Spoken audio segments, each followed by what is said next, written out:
Hey leaders, are you struggling with motivation in your team? It's most likely not a lack of effort, but what it is probably a lack of bandwidth. I recently sat down with the book How Learning Works. And in there's a framework by McCluskey that talks about bandwidth equaling power divided by load.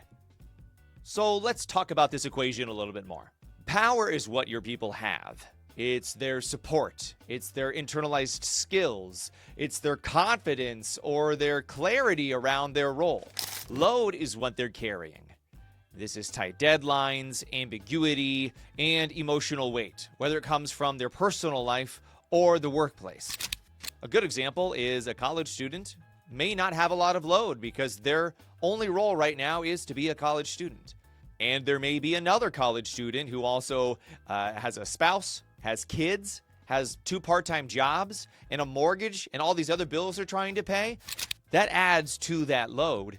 Because they have a much higher load compared to their power, their bandwidth is shrunk. Here's where improv becomes more than just a fun experience, but turns into a tool. If you want to increase bandwidth, here's what you can do with your team. Practice yes and to increase their power. Yes and builds momentum, and it creates a shared ownership over the problems at hand, especially messy ones that might increase someone's load, and it helps provide clarity to the situation. So when you're in conversations, use the idea of yes and to build on that power. Try the exercise one-word story to reduce load. One-word story is where you tell a story one word at a time with one other person or a group of people. What this exercise does is it forces your team to slow down, to listen fully, and to give up control.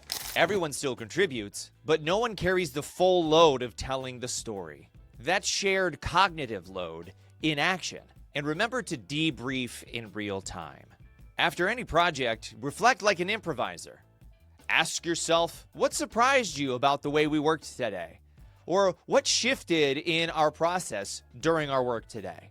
This helps your team offload any mental clutter that might be remaining after your project. So as you are leading your team and you're recognizing burnout or you're recognizing a lower bandwidth amongst your team, check in with them.